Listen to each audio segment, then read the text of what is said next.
My assigned reading this week was Radical Behaviorism for ABA practitioners. The author for this book is James Johnston. I was assigned to read chapter one, an unavoidable but reasonable assumption. In chapter one, Johnston discusses free will and determinism. Um, though they both have merit for explaining our behavior when it comes to having the freedom, such as free will, and or the determinism, which is involved in explaining factors of environment or hereditary factors, and the reason why we behave and why that's the reason we behave a certain way. Though both are great, I would like to say references. Neither one can be explained based on direct evidence, but that's what then makes them assumptions. In chapter one, Johnston does explain some of the importance of both free will and determinism, and he also explains what contradicts the two. First, though, Johnston gave an example of Zoe. I really enjoyed the example that he used with Zoe because it gave me an idea of, first of all, what a behavior analyst does every day or what they could be doing every day. And also it gave me an example of what um, a behavior analyst can be faced with when it comes to working with other practitioners. And anyways, the story about Zoe was that she worked 10 hours a week. Some of her daily requirements were to travel to various sites where she developed, implemented, and monitored pragmatic interventions for individuals. Zoe ran into an issue when she, at one of her sites, it was a group home, where she was told to help and create a plan for Robert. So Robert, he was an individual who has a developmental disability, and Robert's issue was that he didn't want to participate in any of the activities. So Zoe took it that, she would just create a plan to kind of make him participate in the activities.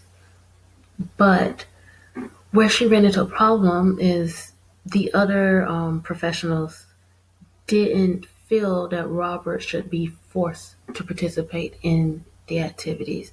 The other professionals, such as the psychologist and the social worker, felt that Robert had the right not to participate if he didn't want to, just like anyone else. So Zoe ended up having to kind of switch gears, and instead of focusing on making Robert participate, she decided that she would focus on more of the consequences for Robert not participating.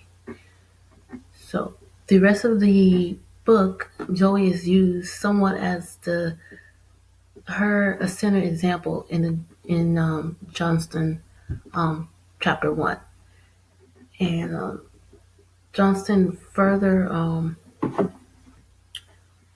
went on to explain free will. He mentions that there always has been a question of whether we really have free will. Johnson explained that uncooperative or disruptive behavior is not the result of outside influences, but it is of the choice a person makes. It's more internal, based out of feelings that we have inside, instead of external, which is based more off of the environment around us. So, for example, I right now I'm planning a vacation. I'm trying to decide it's between Disney World and Universal Studios. And so, even though my family is trying to, weigh their thoughts on what decision I should make, I know deep down inside I really want to go to Universal.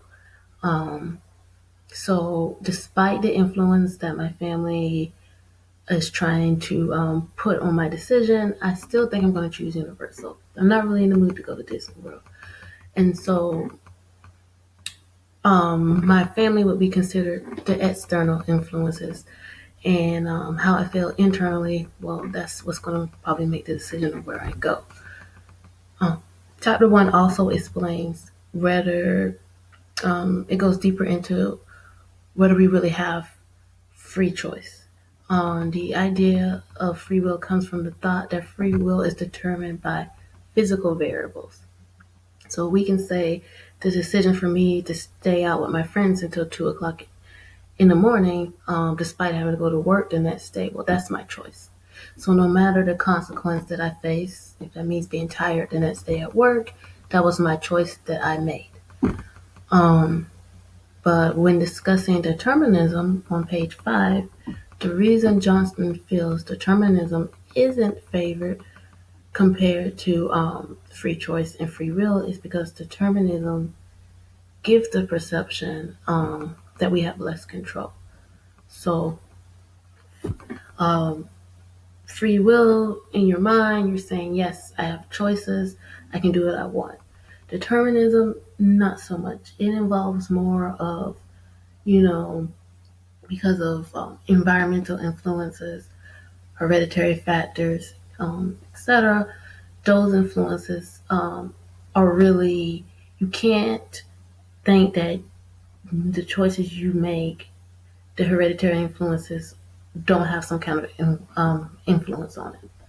So both determinism and free will are considered assumptions for several reasons. One reason is they have a few contradicting issues, such as choice. With choice, we acknowledge we have free choice, but we also must acknowledge the factors that influence our choices. So, for example, let's say you might say, I wanna buy a Hyundai Sonata. But what factors that may influence you to want to make that choice takes away from the whole idea or the whole concept of having free will.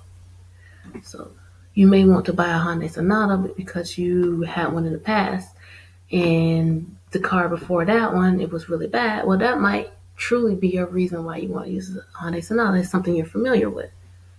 So also, another contradiction that free will and determinism have is responsibility. With determinism, especially if we believe our actions are controlled by outside forces, then how much responsibility do we take then for our actions?